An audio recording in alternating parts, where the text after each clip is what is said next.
निष्ठाय भूतले श्रीमते भक्तिवेदान्तस्वामिनि नामिने। नमस्ते सरस्वती देवी गौरवाणी प्रचारिणे निर्विशेष शून्यवादी पाश्चात्य देशतारिणे।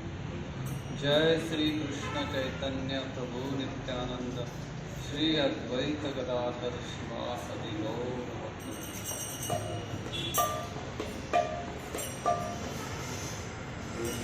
कृष्णा हरे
कृष्णा कृष्णा कृष्णा हरे हरे हरे राम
राम राम हरे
Krishna, Hare Hare, Hare Rama, Hare Rama, Rama Rama, Hare Hare, Hare Hare Krishna, Hare Krishna,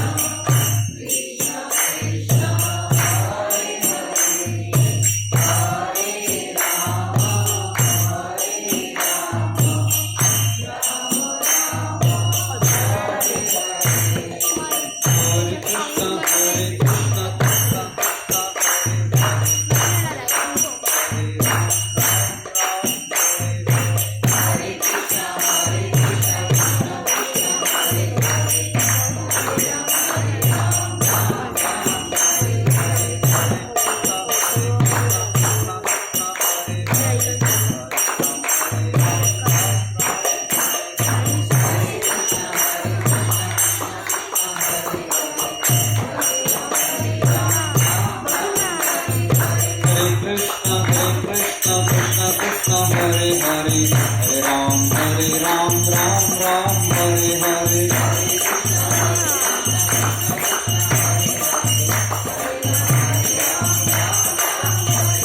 Hare Krishna, Krishna Krishna, Hare Hare, Hare Ram, Ram Ram, Hare Hare.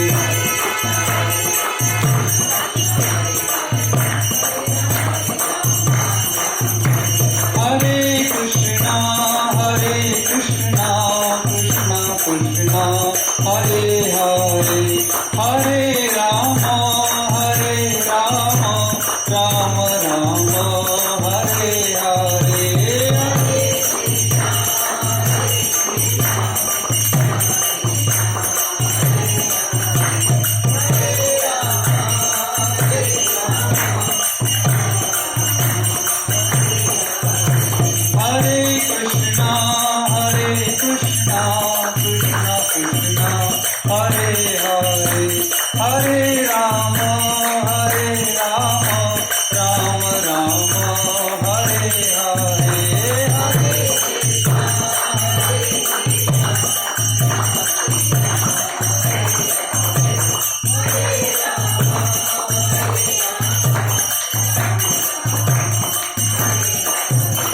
Hare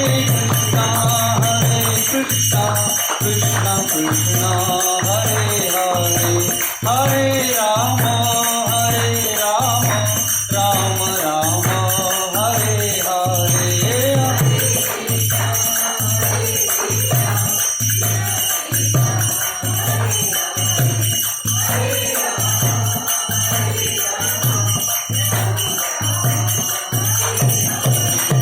Hare Krishna, Krishna Krishna, Hare Hare, Hare Rama, Rama Rama, Hare Hare.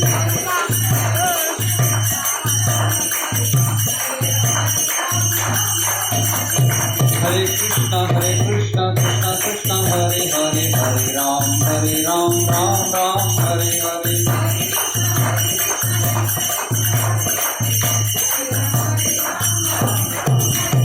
Hare Krishna, Krishna Krishna, Hare Hare, Hare Ram, Ram Hare Hare. Hare Krishna, Krishna Krishna, Hare Hare, Hare Ram, Ram Hare Hare.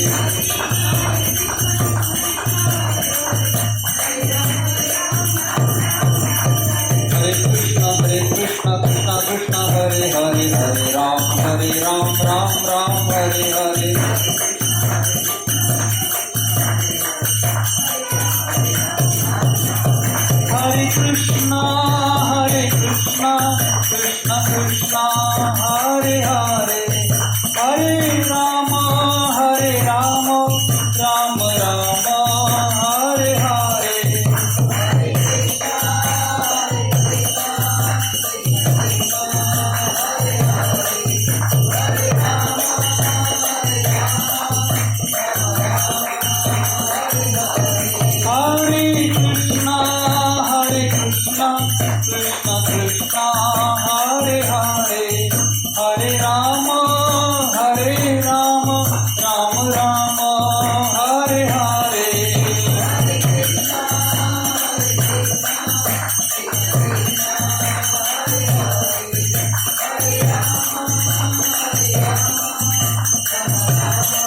Krishna महामंत्र की जय। समवेत भक्त वृंद की जय। मैं नहीं लेते हुए प्रभु जी से मैं रिक्वेस्ट करता हूँ कि जो 8 नवंबर को जो लेक्चर दिया था कि animals and angel and animal, यानी कि हमारे अंदर ही क्या दैवी गुण है, क्या दुष्गुण है, उनके बारे में प्रभु जी ने बताया था। तो लास्ट टाइम जैसे प्रभु जी ने कहा था कि उन्होंने चारों युगों का उदाहरण दिया था कि पहले अलग अलग प्लैनेट पे राक्षस रहते थे और मनुष्य देवी देवता रहते थे। उसके बाद एक ही प्लैनेट पे आ गए, उसके बाद एक ही घर में आ गए, और उसके बाद अभी कलयुग में हमारे मन में दैवी गुण भी है और दानवी गुण भी है। तो प्रभु जी ने बहुत अच्छी तरह से हमें दैवी गुणों के बारे में लास्ट लेक्चर में बताया था। तो आज दानवी गुण कैसे है हमारे हृदय में और उसको कैसे निकाला जा सकता है, तो उनके बारे में प्रभु जी हमें आज मार्गदर्शन करने वाले हैं। तो आइए प्रभु जी का स्वागत करते हैं। 3 बार हरि बोल बोल, हरि बोल, हरि बोल, हरि बोल।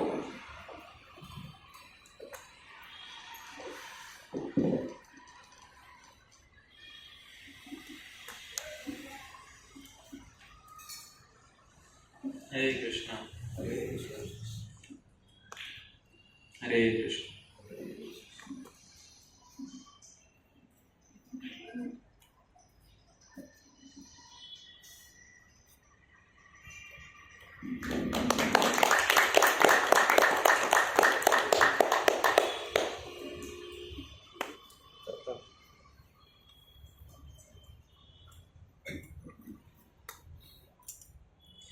हरे कृष्णा।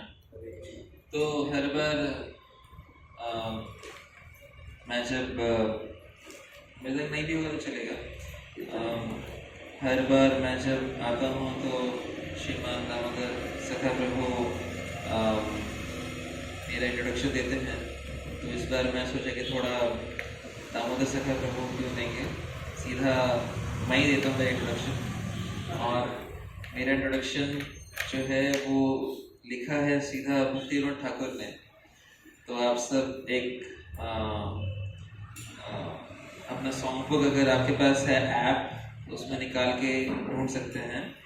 एक सॉन्ग है आमार जीवन, थोड़ा वो निकालिए, हम उसको गाएंगे। और वो मेरा इंट्रोडक्शन है, आपको समझाता हूँ कैसे। मिला? मैं शुरू करूं? आमार जीवन सदा पापी, नहीं कोई निर्लेश। आमार जीवन नहीं कोई निर्लेश। परेर उद्वेग दिया छिए को तो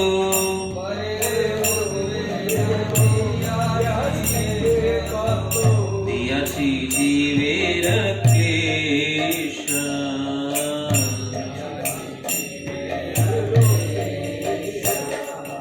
निज सुख लागी पापे नाही डरी, दयाहीन स्वार्थ पार। निज सुख लागी पापे नाही डरी,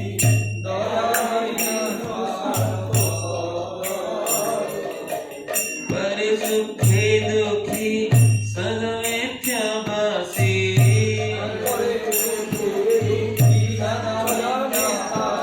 कर दुख सुख करो।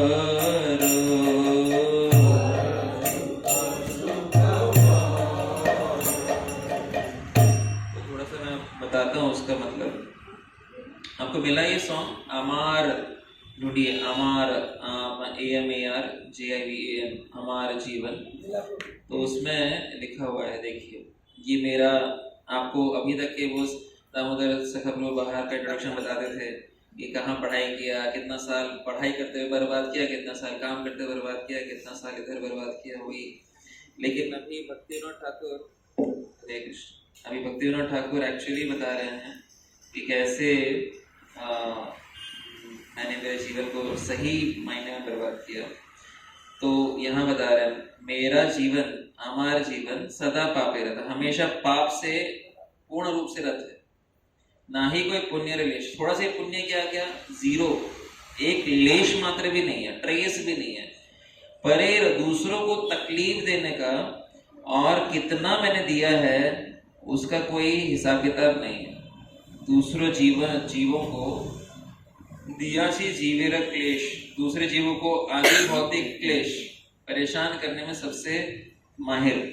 ये मेरा पहला इंट्रोडक्शन। दूसरा, निज सुख लागे, दूसरों को तकलीफ देने में कोई डर नहीं है, पाप करने से कोई डर नहीं है। किसके लिए? खुद के सुख के लिए। और दूसरे के ऊपर कोई दया नहीं है और एकदम स्वार्थी हूं मैं। पर सुखी दुखी, दूसरे जब दुखी होते हैं ना, नहीं, दूसरे जब सुख हो जाते हैं, एकदम किसी का कुछ अच्छा हो गया, मुझे बड़ा दुख होता है। और पर दुख सुख करो, जब कोई दूसरे दुख हो जाते हैं, दूसरे तकलीफ में रहते हैं, तो बड़ा मजा आता है। और सदा मिथ्या भाषी, हमेशा झूठ बोलता हूं। फिर अशेष कामना, तीसरा श्लोक देखिए, तीसरा वर्स देखिए। अशेष, इतने सारे कामनाएं हैं, कोई शेष, कोई खत्म नहीं हो रहा है। अशेष कामना हृदय माझी बरबरे, हृदय के अंदर इतना सारा कामनाएं हैं। कामना यानी कि भौतिक इच्छाएं, जिसको कि भोग करने की इच्छा है। क्रोधी, मैं क्रोधी हूँ एकदम। और दंभ, दंभ मतलब बहुत गर्व है मुझ में। परायण, जैसे आप लोग सब नारायण परायण हैं, मैं दंभ परायण हूँ, बड़ा प्रेम है मुझे दंभ से, उसके लिए ऊपर मैं पूरा जीवन समर्पित कर दिया हूँ। मद मत्त सदा, पागल, मद मत्त, पागल और पूर्ण रूप से ऐसा कैप्टिवेटेड, कैप्टिवेटेड यानी कि मत, पूर्ण रूप से उसमें खोया हुआ, सदा हमेशा हमेशा ऐसी पागल जैसा हरकत करते रहना, ये मेरा अलंकार है। और दो अलंकार बता रहे हैं। विषय मोहित, जब भी कोई विषय को देखता हूँ, विषय यानी कि जो भी इंद्रियों को आकर्षित करते हैं, उससे मैं मोहित हो जाता हूँ। और हिंसा गर्व विभूषण, मेरे अलंकार हिंसा, दूसरों के ऊपर आक्रमण, हिंसा करना और गर्वित होना। फिर चौथा और आगे बता रहे, निद्रा आलस्य हत, सोते रहता हूँ, आलसी, एकदम बेकार। और फिर सुकार्य व्यर्थ, कुछ अच्छा कार्य करने बोला तो विरक्त, नहीं करता मुझे, ऐसा मेरा सिचुएशन है। आकार्य उद्योगी आमी, इतना मेहनत करता हूँ किस चीज के लिए जिसका कोई मतलब ही नहीं है संसार में।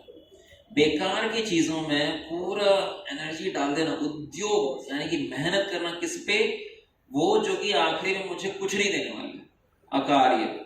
फिर प्रतिष्ठा ला गया साध्य आचरण, सिर्फ खुद के प्रतिष्ठा के लिए आचरण, एकदम बेकार आचरण, चीटिंग, दूसरों को चीटिंग करना, ये मेरा सिचुएशन है। लोभ हत सदा कामी, हमेशा कामुक रहता हूँ और लोभी, एकदम बहुत लोभ मेरे अंदर कुट के भरा है। ए न दुर्जन सज्जन वर्जित, इस प्रकार से मैं एकदम दुर्जन हूँ, फॉलन पर्सन। और कोई भी अच्छा सज्जन कभी आते हैं तो उनसे वर्जित हो जाता हूँ, मुझे नहीं समझ लेना किसी भक्त का। अपराधी निरंतर, हमेशा अपराध करते रहता हूँ। और शुभ कार्य शून्य, कुछ अच्छा काम किया आज तक, जीरो, शून्य। सदा अनर्थ मन, मेरा मन हमेशा अनर्थ से कूट के भरा है। नाना दुख जरा जरा, तो अभी मैं एकदम दुखी हो गया हूँ इस प्रकार से बुढ़ापे में, ऐसा मेरा इंट्रोडक्शन है। तो अभी आप सोचिए आगे कुछ सुनना है कि नहीं सुनना है। मेरे से प्रेम से बुलाए तो हैं प्रभु जी, लेकिन अभी इंट्रोडक्शन जस्ट शुरू है, बाकी पूरा क्लास पूरा इंट्रोडक्शन ही है। हरे कृष्ण। थोड़ा सा गा लेते हैं उसको, मेरा इंट्रोडक्शन गाना है मेरे इंट्रोडक्शन में, तो थोड़ा सा और गा लेते 3 श्लोक। अशेष कामना हृदय माझे मोर, हृदयंब परायण। अशेष कामना हृदय माझे मोर, हृदयंब परायण। मद मत्त सदा विषये मोहित,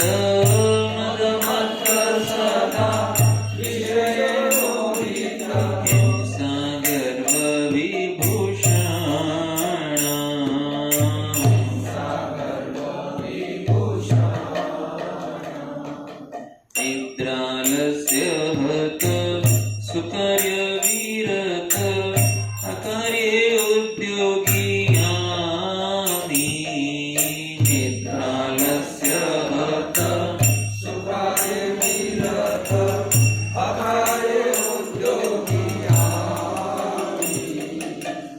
प्रतिष्ठा लागिया साठ्य आचरण प्रतिष्ठा लागिया लोभ मत सदा कामी लोभ एहेनो दुर्जन सजन वर्जित अपराधी निरंतर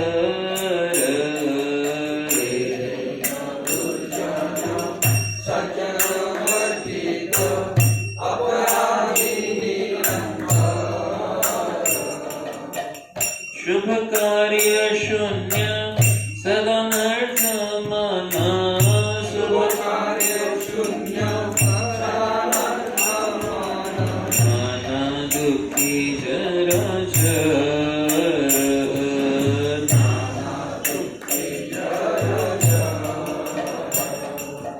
पांड्या के पुना उपाय विहीना तत्दीन अकिंचना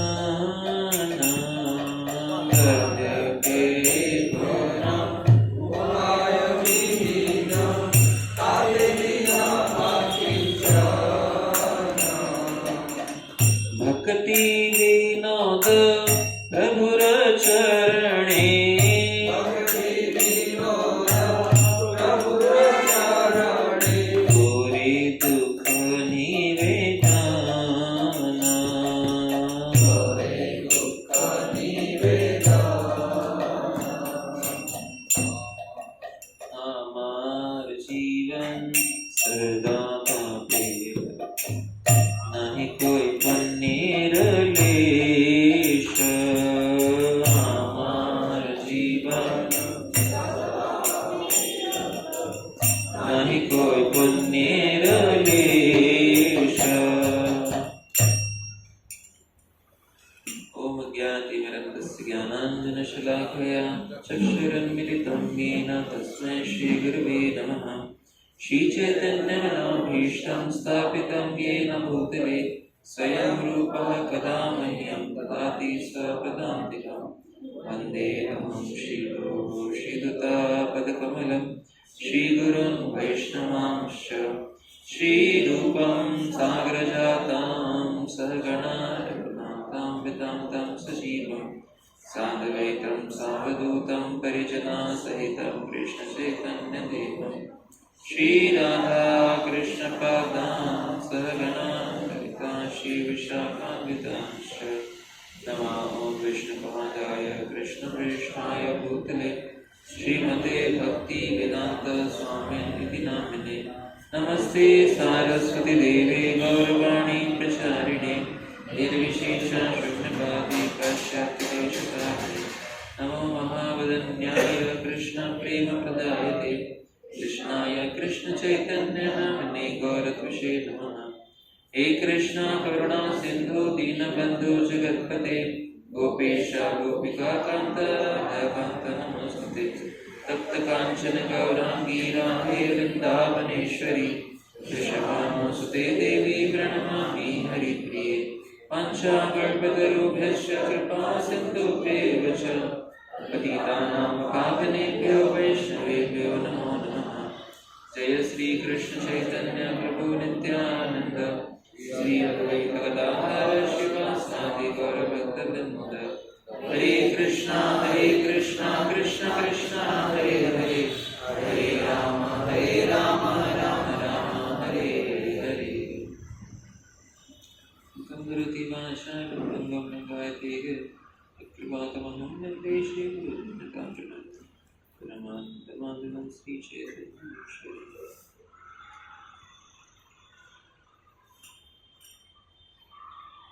तो पहले भक्तिनाथ ठाकुर जी ने मेरा इंट्रोडक्शन दिया, अभी कृष्ण भगवान देने वाले हैं, तो ध्यान से सुनिएगा। डिमोनियक क्वालिटीज, जो ऐसे गुण जो कि दानवों में रहते हैं, और ये 16वें अध्याय के चौथे श्लोक से लेकर के 19वें श्लोक तक के उनका गुण, उनका एटीट्यूड, उनका रंग ढंग, चाल, रहन सहन आपको समझ में आ जाएगा। कुछ चीज़ें आपको लगेगी कि थोड़ा सा जाना पहचाना लग रहा है, और कुछ चीज़ें लगेगी कि ये तो दूसरे का होगा, पड़ोसी का, या फिर किसी सगे संबंधी का, या फिर वो वाले मतलब दूसरों के प्रति लगता है। लेकिन ये जो देखना है हमें, दूसरों गलती निकालने के लिए नहीं देखना है, समझने के लिए देखना है। तो अगर आपके पास भगवद गीता है यंत्र में, या फिर आपके पास याद है, या फिर बुक है, तो फिर आप देख सकते हैं 16वां अध्याय में हम चौथा श्लोक से आगे पढ़ेंगे। मैं श्लोक एक ही रिसाइट कर लेते हैं और बाकी का हम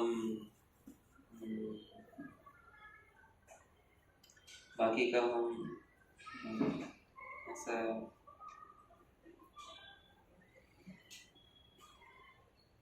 Bhagavad Gita 16 chapter text number 4।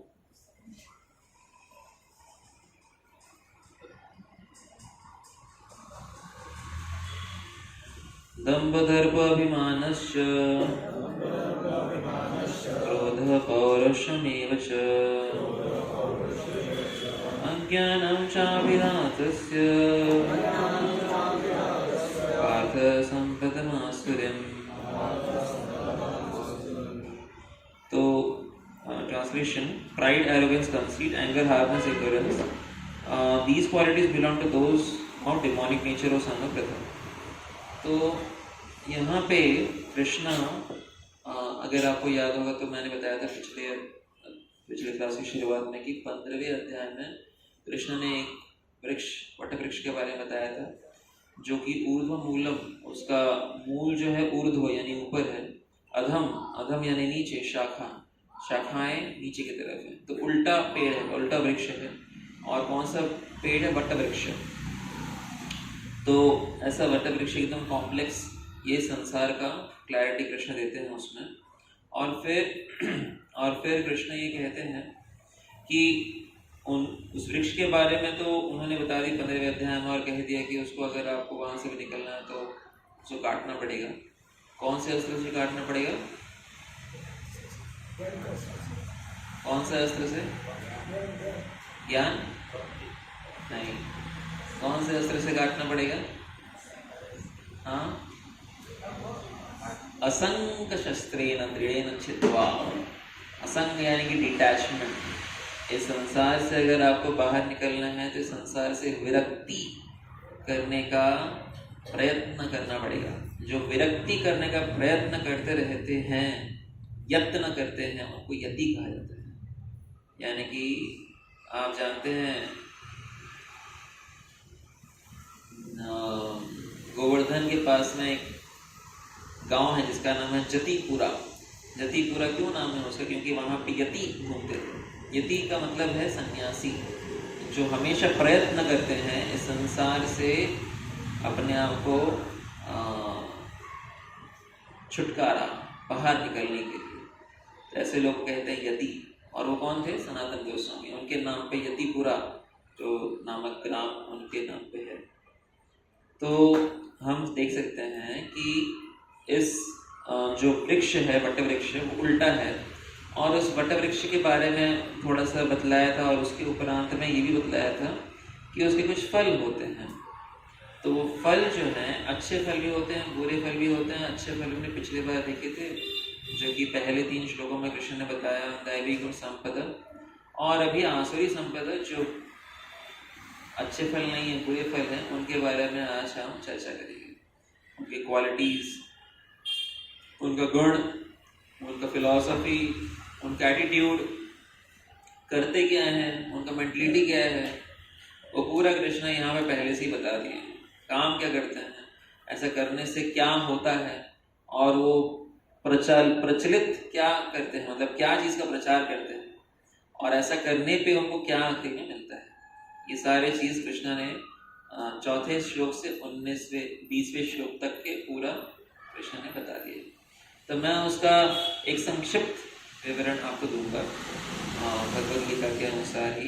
आप अगर भगवद गीता अपने पास में रखें तो आप रेफर कर सकते हैं। तो पहला जो है, ये जो चौथा श्लोक जो हमने पढ़ा वो बतलाता है कि कौन से गुण हैं जो भी आसुरिक रहते हैं, उनमें गुण क्या है। एक है प्राइड, यानी कि बहुत ही दंभ, बहुत ही उनको ऐसा गर्व होता है, कुछ एक छोटा सा चीज करते हैं और उनको बहुत ऐसा लगता है कि बहुत महान। कभी कोई छोटा सा किसी को कुछ उपकार कर दिया, या फिर कुछ दान दे दिया, या फिर कुछ सेवा कर लिया, या फिर कुछ चीज़ अच्छा करके जो कोई कहीं नहीं कर पा रहा था और हमने थोड़ा सा कर दिया, या फिर कई सालों से कुछ चीज़ रेगुलर करते आ रहे हैं। तो ये सब चीज़ों से क्या हो जाता है, दम्भ हो जाता है कि मैं हूँ करता अहम। ऐसा जो अहम साथ में ले लेते हैं तो फिर वो कौन सा संपदा हो जाता है, दैव आसुरी।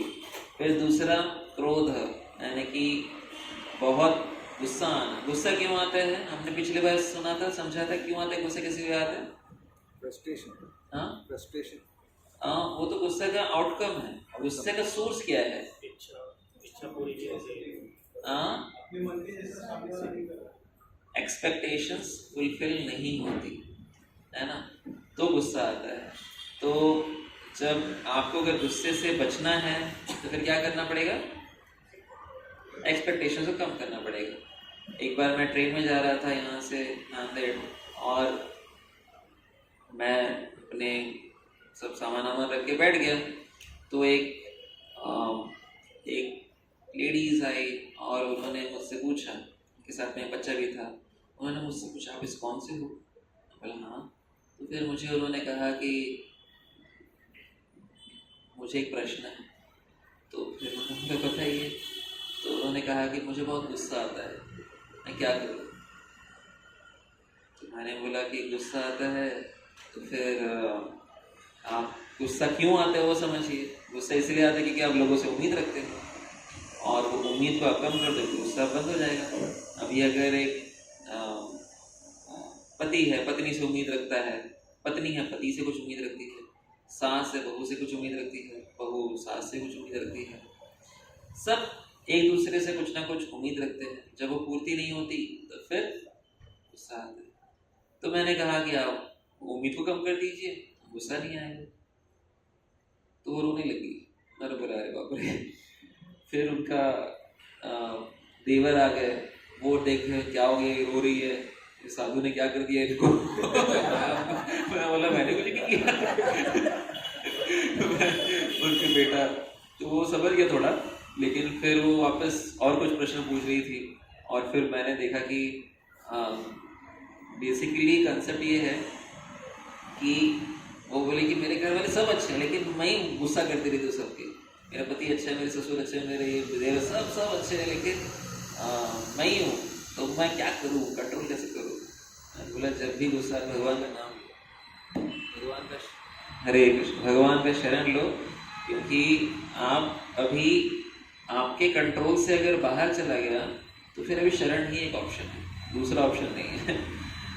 तो और भगवान का हरे कृष्ण महामंत्र, और रोज़ थोड़ा सा भगवद गीता भागवत आप पढ़िए, नहीं तो प्रवचन सुनिए तो मन शांत होगा, नहीं तो आपका मन बहुत एजिटेटेड। कीर्तन सुनिए, मन शांत होगा। तो ये हो गया गुस्सा। फिर तीसरा है एरोगेंस।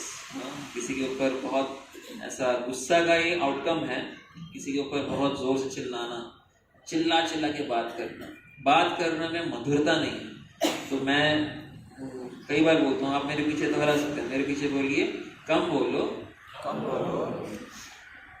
जोर से बोलिए, कम बोलो, धीरे बोलो, मीठा बोलो, सच बोलो। ऐसा लगा आइडिया, अच्छा है ना। तो ज्यादा मत बोलिए, बहुत दिन भर बड़बड़ करने की आवश्यकता नहीं है, कम बोलिए, धीरे बोलिए। भी मैं जोर से बुलवाया क्योंकि आप ऑलरेडी धीरे ही बोल रहे थे, लेकिन आमतौर पे जब किसी से बात करते हैं तो मधुरता आती है कब, सब धीरे धीरे, मतलब धीरे यानी कि स्पीड नहीं, आवाज इतना रखिए कि आपके बाजू में जैसे कोई सुन सके। और ज़्यादा ज़ोर से चिल्ला चिल्ला के बोलने का भी लोगों का आवाज़ एक रहता है, तो वो कोई बहुत महान चीज़ नहीं रहती। जब भी बात करते हैं तो प्रयत्न करना चाहिए कि आवाज़ को कम रखिए, आपका भी एनर्जी बचता है और सम्मान भी बढ़ता है। लोग जो बहुत ज़्यादा आवाज़ करते हैं उनका सम्मान ज़्यादा नहीं रहता, आमतौर पे आप देखिए। और तीसरा क्या है? मीठा बोलो। तो शुगर फैक्ट्री रहना चाहिए, सर पे आइस फैक्ट्री, बर्फ डालिए और मुंह पे शक्कर डालिए, तिल गुड़ गया आणि गोड़ गोड़ बोला अभी आने वाला है। और हृदय पे प्रेम।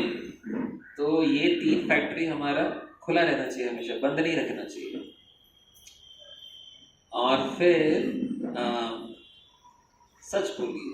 सच यानी कि सत्य, यानी कि सत्य तो परम सत्य भगवान है, तो उनके बारे में बताइए। भगवद गीता ले जा करके लोगों को पुस्तक बांटिए और उनको बोलिए भगवान के बारे में। आप जाके भगवद गीता दिखाएंगे तो आप उनको चैलेंज कर रहे हैं, उनके जीवन को चैलेंज कर रहे हैं, तो आपको प्रूव भी करना पड़ेगा कि आप जो कर रहे हैं वो सही है। तो ये हो गया। फिर कॉन्सीड यानी कि दूसरों को धोखा देना। धोखा क्यों देते हैं? क्योंकि हम बहुत स्वार्थी हो जाते हैं।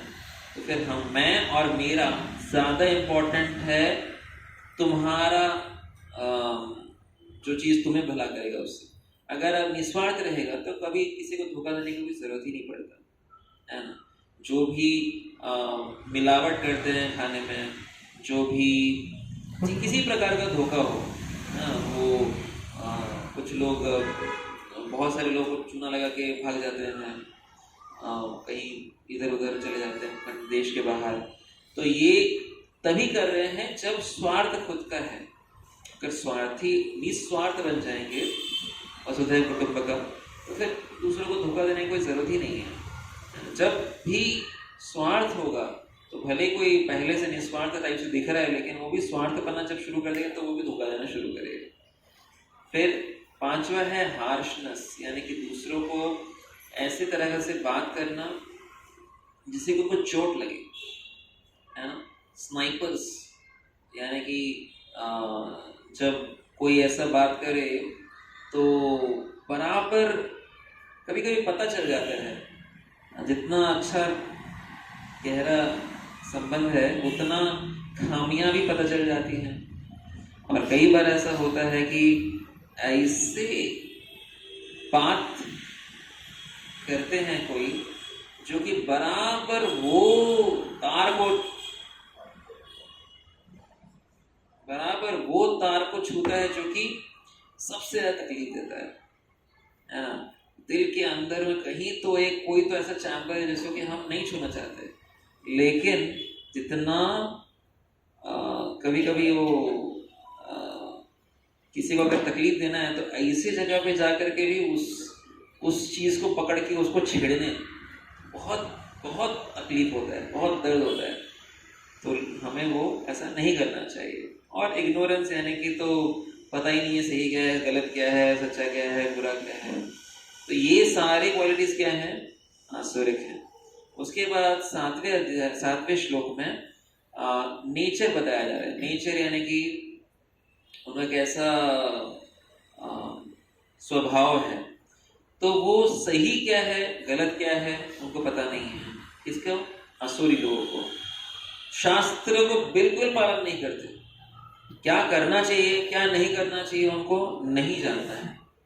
और उनका आम तौर पे जो पहनावा रहन सहन वो कैसा है, एकदम अनक्लीन, साफ सुथरा नहीं रहते, एकदम गंदा रहते हैं। बिहेवियर जो है इम्प्रॉपर बिहेवियर, और कभी सत्यवादी नहीं होते और हमेशा स्वार्थी होते हैं। जीवन का पूरा चक्कर जो है वो उनके मध्यस्थ में ही चलता है। I am the centre of everything, I am the lord of everything that is serve. जो भी मुझे दिखता है सब मेरे भोग के लिए बना है, ऐसा उनका सोच है। फिर कृष्णा, अभी मैं आगे ऐसे समझाते जा रहा हूँ, आप सुनते रहिए, मेरे ही बने सुनते रहिए। तो उनका कहना है जो भी ये ऐसे आसुरी लोग होते हैं उनका सोच क्या है, फिलॉसफी क्या है। उनका फिलॉसफी है कि ये संसार जो है ये मिथ्या है। कोई ईश्वर, कोई भगवान इसके नियंत्रक नहीं है। There is no God in control, everything is unreal. जब ये मैं मर जाऊंगा सब चीज खत्म हो जाएगी। और इसीलिए जब तक के है जीवन तब तक के मस्त खाओ पियो, मजे करो और ऐशो आराम में जीवन बिताओ, है ना। तो सबसे बढ़िया ऐशो आराम जो वैदिक सभ्यता में था वो था अच्छे से घी के पकवान में खाना। आजकल क्या है, पिज्जा खाना, मैदा जाके अंदर चिपकाना और बाहर नहीं निकालना, उसके लिए वापस दवाई खाना। आज का मॉडर्न तरीका है एंजॉय करने का। पिज्जा खाओ या फिर चाउमीन खाओ या फिर मोमो खाओ या पता नहीं क्या क्या खा करके अंदर में मस्त जाम करो और उसके बाद में डॉक्टर के पास जाके और पैसा देके और दवाई लो। तो ये आज का तरीका है, बट उस समय का तरीका क्या था? घी खाना। अभी चीज खाते हैं लोग, घी खाते। तो घी कैसे खाना है? तो वो कहते हैं, ये चारवाक जी कर रहे हैं, चारवाक जी का फिलॉसफी है क्या कि घी खाना चाहिए। क्यों? क्योंकि जीवन का भोग करना है, भोग करना तो घी खाइए। अभी कोई बोलेगा मेरे पास पैसा नहीं, चोरी कर लो। अरे चोरी करूंगा तो मुझे पाप लगेगा। अरे किसने देखा है अगला जीवन क्या है? मेन चीज क्या है? अभी मस्त घी खाओ और किसी से भी उधारी लो, चोरी करो, एंजॉय, बेग, स्टील, बोरो और एंजॉय, बस। तो ये उनका सोच है, फिलॉसफी है। और कोई भी चीज में उनका फिलॉसफी कृष्ण भगवान बता रहे हैं 8वें श्लोक में कि वो कहते हैं कि जो कुछ भी है सारा चीजों का जो कारण है वो केवल और केवल काम है, काम वासना। पूरा का पूरा संसार जो है वो एक काम वासना के ऊपर में ही चल रहा है और हमें केवल और केवल काम वासना ही एक मात्र चीज है जो इस संसार को नियंत्रण कर रहा है। अभी उनका एटीट्यूड क्या है?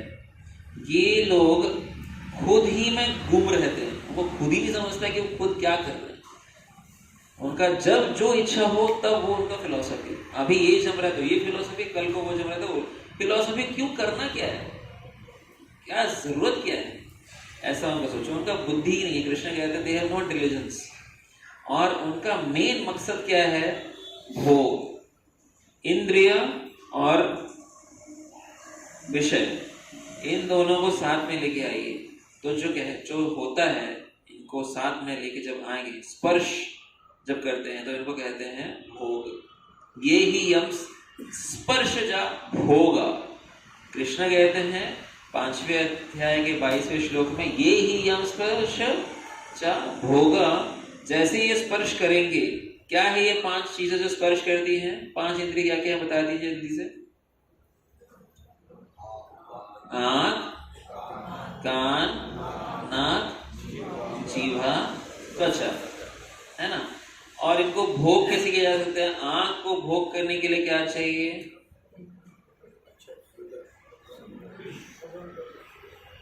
हाँ, अरे बाप रे, वो तो ट्रांसेंडेंटल है। मैं तो दैवी दानवों का बात कर रहा हूँ, आसुरों का बात कर रहा हूँ। भोग, आंखों को भोग करने के लिए क्या चाहिए? फॉर्म, है ना, यानी कि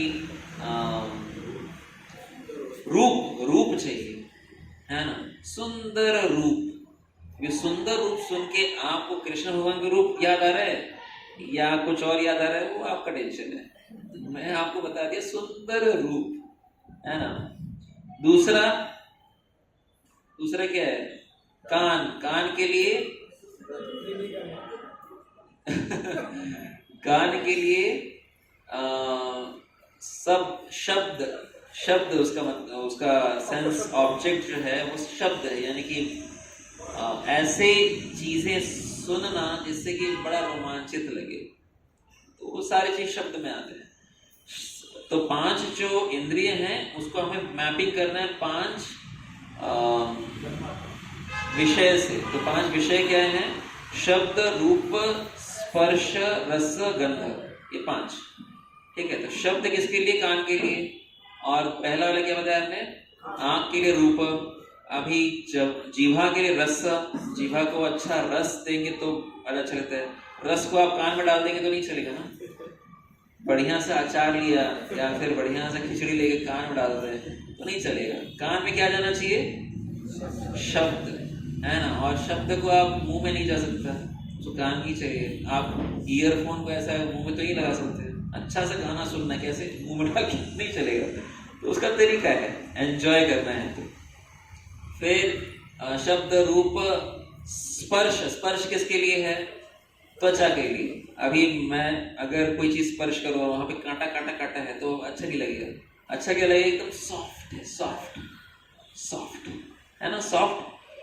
तो हिरण्यकशिपु, हिरण्य यानी कि सोना, कशिपु यानी कि सॉफ्ट, सॉफ्ट बिट्स। तो वो नाम ही में है, एकदम मस्त सोने के लिए अच्छा सा वेलवेटी, क्या बोलते हैं उसका, एकदम मखमली है ना। तो वो किसके लिए होना चाहिए? वो कृष्ण भगवान के लिए होना चाहिए, है ना। लेकिन हम चाहते हैं कि सब चीज, तो वो त्वचा, है ना। और क्या? रस, गंध। गंध किसके लिए? तो अच्छा सूंघना, अच्छा सुनना, अच्छा महसूस करना, ये कहलाता है भोग, जो कृष्ण से कनेक्टेड नहीं है ना। जब कोई पुरुष स्त्री को छूता है, उसको देखता है, उसको सुनता है, उसको उसके अभी जो भी है उसमें उसको जो मनोरम होता है, वो संसार का सबसे बड़ा इंद्रिय तृप्ति कहलाता है। हाईएस्ट सेंस ग्रेटिफिकेशन इस material world is sex pleasure. तो ये उनका प्राइम नेसेसिटी है। उनका कहना ये है कि यही जीवन का चरम लक्ष्य है, परम लक्ष्य है, इससे ऊपर कुछ है ही नहीं। भोग करते रहो और भोग करते करते मर जाओ, जीवन का परम लक्ष्य, है ना। तो क्या करना है भोग करने के लिए? क्या क्या कर सकता है इंसान? सोचिए, ऐसे ही बैठे हैं और मैदान में बैठ जाते हैं लड़के लोग, और ऐसा मच्छर घूम रहा है, वहां पे मच्छर आके बैठा और उसको मारा, तो क्या दिखा? अरे नस दिख रहा है, नस दिख रहा है। तो अभी क्या करेंगे? तो वापस वो इंजेक्शन लाएंगे, उसमें ड्रग्स डालेंगे और वो एंजॉय करेंगे। और उसका मतलब ये हुआ कि वो जो नस है पूरा जीवन भर के लिए वो अभी डेड हो गया, डेड वायर, लेकिन वो कुछ फर्क नहीं पड़ता। This is their life. और ये कोई छोटे मोटे जो लफंगेबाज वो नहीं करते। बड़े बड़े डॉक्टर्स, बड़े बड़े पॉलिटिशियंस, बड़े बड़े एक्टर्स, सो कॉल्ड अभिनेता, अभिनेत्री और पता नहीं कौन कौन, उनका जीवन ही अपने नसों को रोज मारते रहना। क्यों? क्योंकि ये प्रवृत्ति है, एटीट्यूड है। Sense gratification is the prime necessity of human civilisation. मनुष्य जीवन का सबसे परम लक्ष्य क्या है? भोग। कि कौन सोचता है ऐसा? भोग खाना नहीं, भोग करना, एंजॉय, सेंस ग्रेटिफिकेशन। और करते क्या है? एंगेजमेंट्स। विषय समझाते हैं एंगेजमेंट्स क्या होता है, 11वें और 12वें श्लोक में समझाते हैं। हॉरिबल वर्क्स, एकदम खूंखार, तकलीफ देने लायक चीजें करते हैं, जो कि इस संसार को डिस्ट्रॉय करने के लिए, संसार को विनाश करने लायक चीजें हैं। और पैसा इकट्ठा करते हैं जो कि सही तरीका नहीं है, वैसे तरीके से, और उससे वो क्या करते हैं? केवल और केवल वो करते हैं। हम कह रहे हैं लोगों को कि भाई हम भगवान का प्रसाद बना के लोगों को पहुंचा रहे हैं। अभी सुबह में भी, शाम को भी हम करीब 200, 250, 400 लोगों को हम प्रसाद, खिचड़ी का प्रसाद दे रहे हैं। तो हम कह रहे हैं भाई कि कोई आइए और खिचड़ी का प्रसाद लोगों को दीजिए। लेकिन जिसके पास में इतना करोड़ों रुपए है, क्या वो 1 रुपए में दे रहा है? नहीं। वो उनको बहुत कुछ है। अपना हॉलीडे टूर बनाएंगे, अपना एक गोवा में एक बड़ा सा विला रखेंगे, उसके लिए अपना प्राइवेट जेट से जाएंगे, सब कुछ करने के लिए उनके पास बहुत पैसे है, कोई कमी नहीं है। लेकिन भगवान के भक्तों को सेवा करने के लिए, खिचड़ी लोग खिलाने के लिए उनके पास में नहीं देना है। सोचिए, तो ये क्या है, कौन सा प्रवृत्ति है? आसुरी। फिर 10वें श्लोक में, 13वें श्लोक में, 14वें और 15वें श्लोक में, ये 4 श्लोक में भगवान बताते हैं इनका मेंटेलिटी कैसा है। 10, 13, 14, 15, 4 श्लोक। एटीट्यूड में बताया 9, 11, 12 एटीट्यूड और एंगेजमेंट्स। अभी उनका मेंटलिटी, उनका सोच देखिए, है ना। पहला, वो शरण लेते हैं, भगवान का शरण लेना चाहिए। कौन लेता है भगवान के शरण? जो दैवी प्रकृति। लेकिन ये शरण लेते किसका? हाँ, तो कौन सा वाला प्रवृत्ति? स्पेसिफिक कृष्ण कह रहे हैं 10वें श्लोक में, दे टेक शेल्टर व्हाट? काम का, लस्ट। ये काम भोगने का शरण लेते हैं। और ये काम कभी भी तृप्त होता है क्या?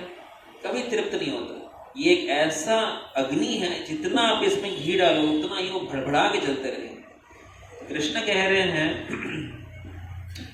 इनसैशिएबल लस्ट, ऐसा काम जो कि कभी भी समाप्त नहीं होता, ऐसा काम का शरण लेते हैं। काम यानी कि मेहनत वाला काम नहीं, कामुक वाला ना, लस्ट, जो कि काम येष क्रोध येष, वो वाला काम। दूसरा, उनका मेंटलिटी, उनका सोच देखिए, ये दम, ये अपने प्राइड यानी कि गर्व और अहंकार के लिए दूसरों को धोखा देने से चूकते नहीं। कोई भी मौका मिल जाए दूसरों को धोखा देते रहेंगे। किस लिए? क्योंकि उनका गर्व और उनका दंभ जो है वो बढ़ता रहे। तीसरा, वो प्रण लिए। हम लोग जैसे भक्त लोग प्रण लेते 16 माला करूंगा, तो वैसे ये लोग प्रण लिए हैं कि मैं ऐसे चीजें करूंगा जो कि गंदे हो, अनक्लीन वर्क, अनक्लीन, अस्वच्छ। और वो आकर्षित होते हैं ऐसी चीजों से जो कि शाश्वत नहीं है। शाश्वत कौन है? कृष्ण, उनसे आकर्षण नहीं है। लेकिन जो अशाश्वत है, शरीर, रूप, रंग, ढंग, ऐसा, उससे ही वो आकर्षित होते हैं। प्रभुपाद जी कह रहे थे कि पेरिस में थे और बुढ़े लोग जो कि 72-73 साल के हो गए थे, वो लोग जाते थे क्लब्स में, पब्स में, और वहां पे नंगी लड़कियां उनके ऊपर नाचती थी, उनके ऊपर अपना शरीर को वो, तो वैसा वाला डांस देखने के लिए जाते थे। प्रभुपाद कहते थे ये लोग कहाँ जाएंगे? मृत्यु एक तरफ उनका, और ये लोग नंगा नाच देखने के लिए जा रहे हैं। तो ये उनके बारे में बता रहे हैं कृष्ण। देखिए कि किस पे हैं वो, प्रण लिए हैं कि अनक्लीन वर्क, ऐसा बेकार का चीज करेंगे। और अट्रैक्टेड, किससे आकर्षित हो रहे हैं? वो जो कि नश्वर है, खराब है। और उनका सोच देखिए, वो सोच रहे हैं मैं ही नियंत्रक हूं, मैं ही भोक्ता हूं, आई am the controller, I am the enjoyer, I am perfect, मैं एकदम परफेक्ट हूं, मेरे पास पूरा शक्ति है, मेरे पास पावर है, मैं कर सकता हूं। मेरे सारे जितने भी लोग मेरे दुश्मन थे, मैंने उनको परास्त कर दिया। I have defeated all my enemy, और मैं खुश। कैसे लगा? ऐसा रावण भी हंसते हैं, आप देखे हो ना वो सब, तो वैसे ही वो लोग हंसते हैं, तो आपको खुश हुआ।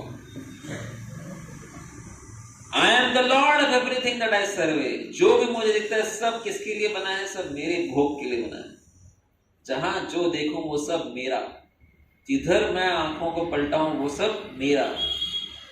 रावण यही सोचता था। वो अपने भाई से, कुबेर से पुष्पक विमान चुरा लिया, और चुरा के रावण जहां भी जाता था वहां पे अगर उसको सुंदर स्त्री मिल गई तो उसको पकड़ के अपने पुष्प विमान में डालता था। अभी स्त्री मिल गई तो उसके पति होंगे, पिता होंगे, भाई होगा, पुत्र होगा, जो भी आकर के बचाने को प्रयत्न किया रावण उसको मार देता था। आंखों के सामने जब स्त्री के उसका जो भी प्रोटेक्टर है, क्योंकि स्त्री को शास्त्र में बताया गया कि प्रोटेक्शन चाहिए, तो फिर जो भी उसको संरक्षण करते हैं उनको अगर मार दिया तो क्या करेगी स्त्री?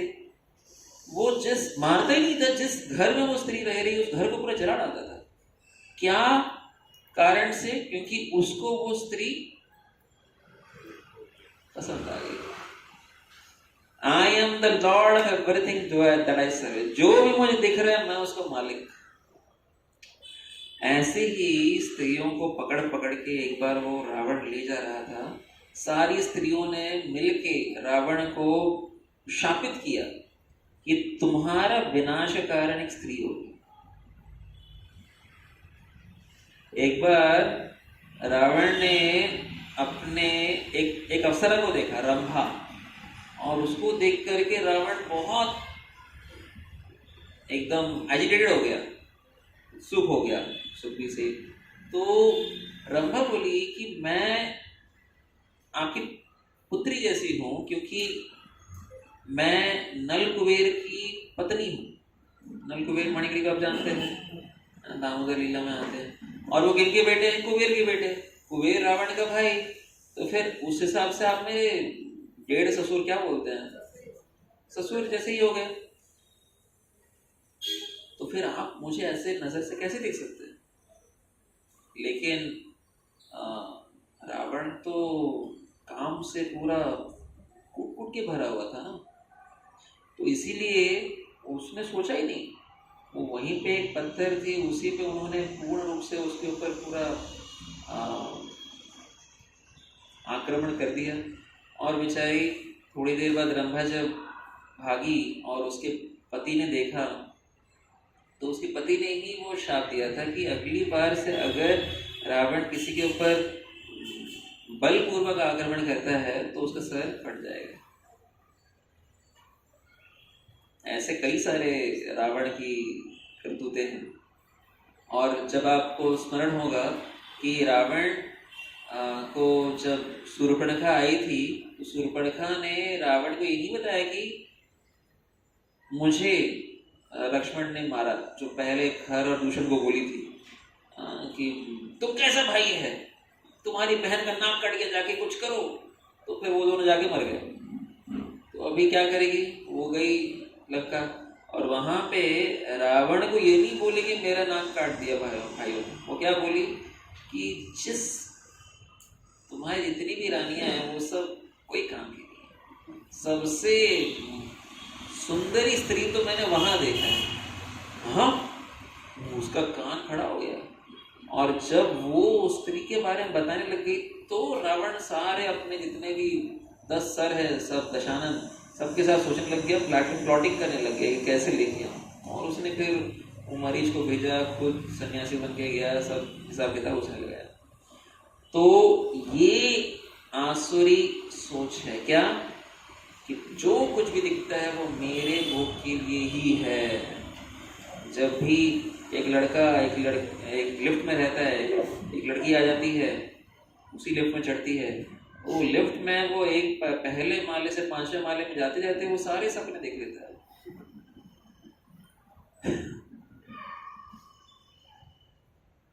ये फर्क है इंसान में और जानवर में। जानवर जो है वो साल में एक बार उनका एक समय आता है जब वो भोग करते हैं, बाकी कुछ भी हो वो समझ में नहीं आता। लेकिन इंसान है 365 दिन, लीप ईयर में 367 दिन सोचते रहता है क्या कि मैं भोग करूं। ऐसा करने से क्या होता है? 16वें श्लोक में कृष्ण कहते हैं, वो खूब टेंशन में रहता है, एंजाइटी। श्रीमद् भागवतम के 7वें स्कंद में हिरण्यकशिपु के बारे में आता है कि हिरण्यकशिपु जब इतना सारा चीज, सब जितने भी लोग हैं सारे लोग उसके ही निर्देशन में ही थे। Everything was under his control, he was the lord of the whole material creation practically. जितने भी देवता हैं वो थर थर कांपते थे। नारद मुनि कहते हैं युधिष्ठिर महाराज को कि मैं खुद डरता था। अभी नारद मुनि का दिव्य शरीर है। रावण जब नारद मुनि को मारने के लिए अपना तलवार आगे पीछे कर दिया तो वो तलवार ऐसा जुब जुब जुब हिल गया, नारद मुनि वहां से रहे, कुछ नहीं हुआ। तो अभी ऐसे दिव्य शरीर वाले नारद मुनि कह रहे हैं श्रीमद् भागवतम में कि मैं हिरण्यकशिपु से डरता था। अभी गर्मी होता है अगर हमें, तो हम क्या करते हैं, एसी चलाते हैं।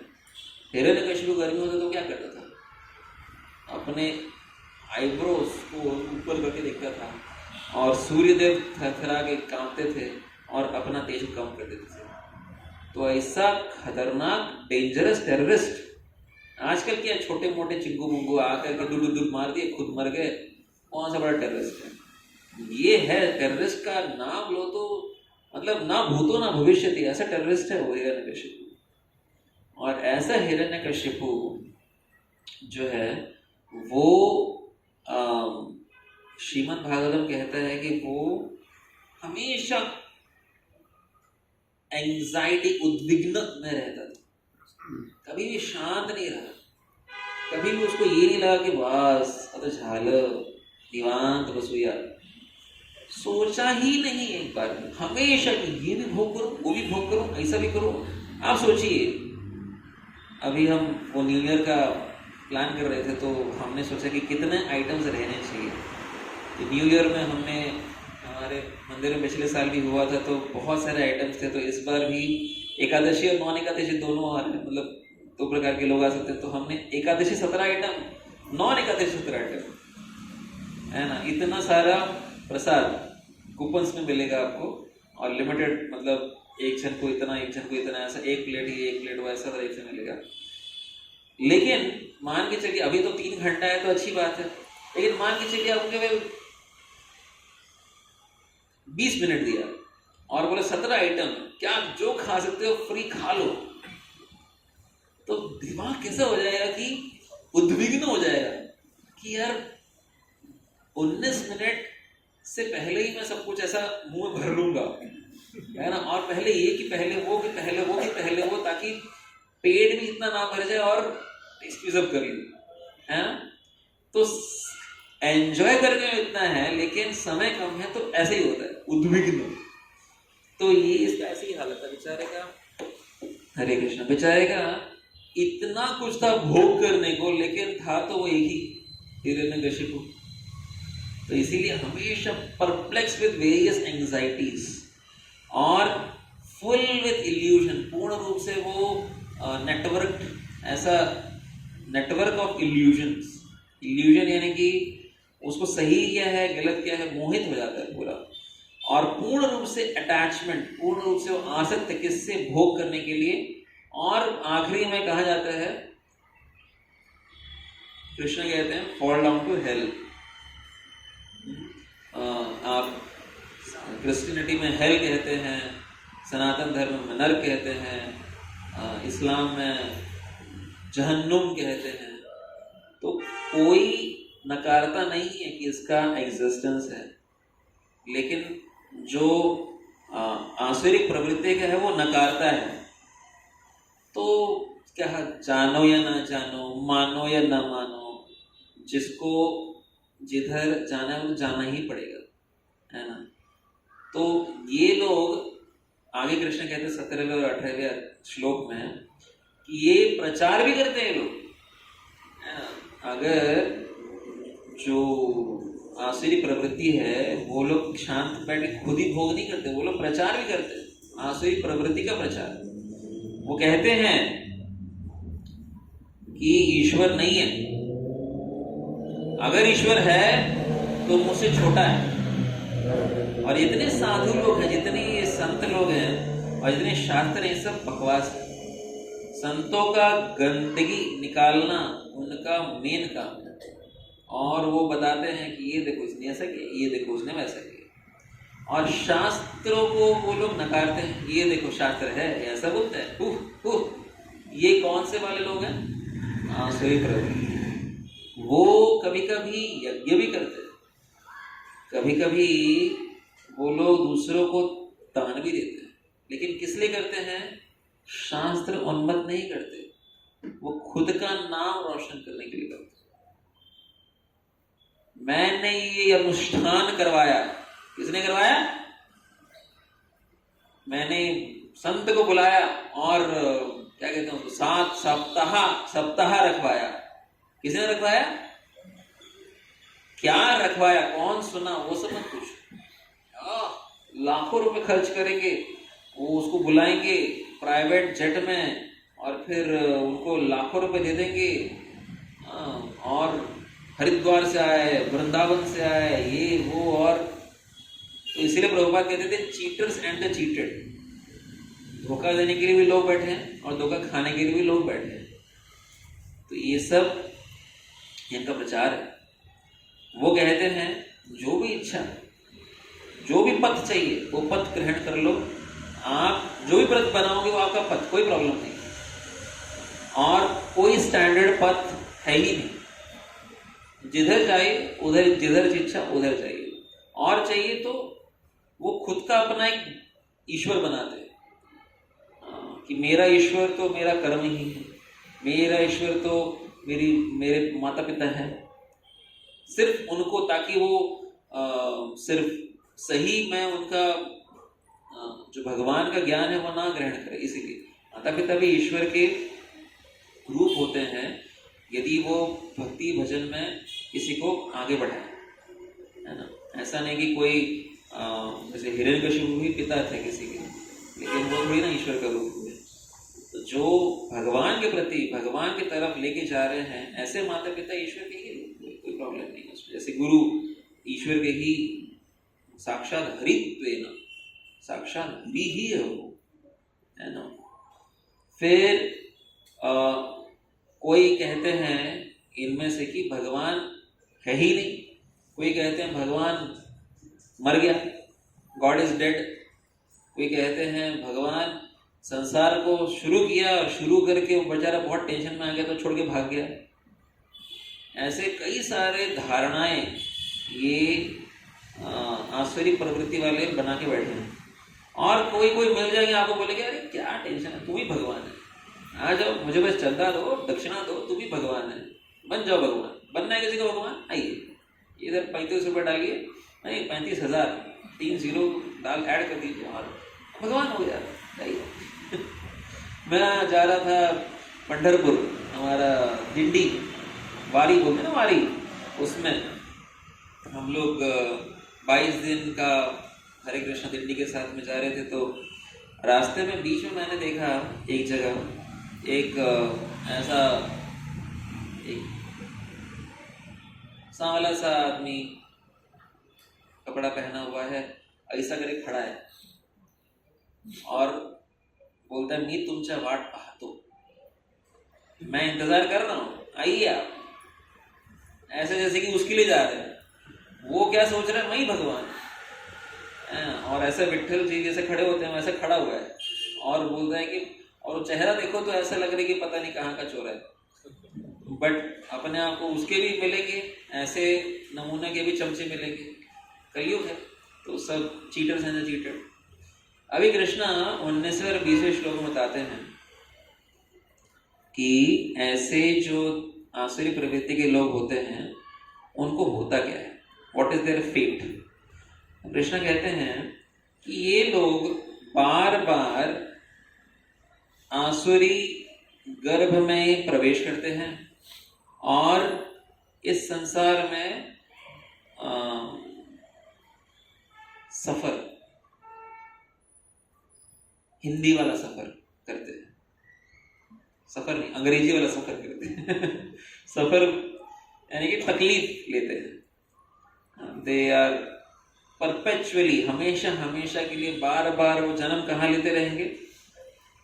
दानवी गर्भ में, और बार बार वो दानव ही बनते रहेंगे और कभी भी कृष्ण के प्रति अग्रसर नहीं होंगे और धीरे धीरे सबसे निचले वाले स्तर पे जाएंगे और फिर आखिरी में हेल यानी कि नर्क में जाएंगे।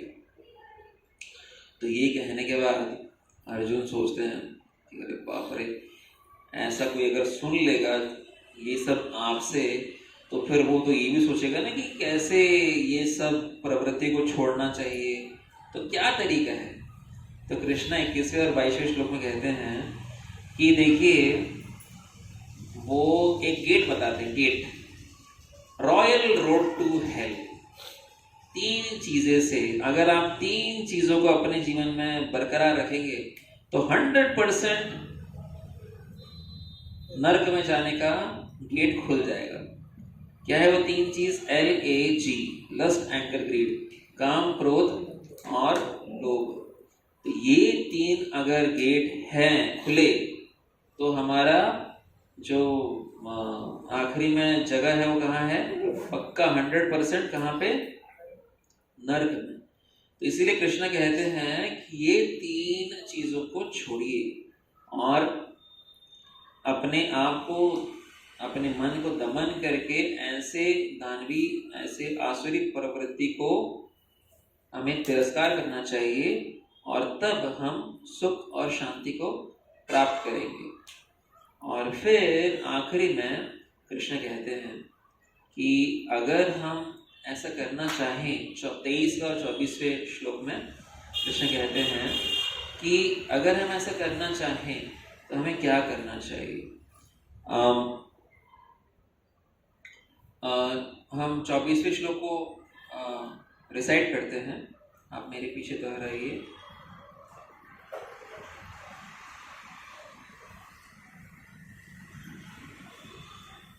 चौबीसवां, तस्मात् शास्त्रं परमं ते प्रमाणं ते कार्याकार्य व्यवस्थितौ ज्ञात्वा शास्त्रविधानोक्तं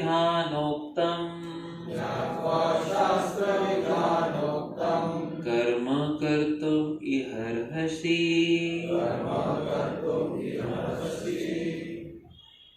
तो कह रहे हैं कि हमें ना अपने इंद्रियों को और अपने जीवन को संयम में रख के रेगुलेट, यानी कि उसको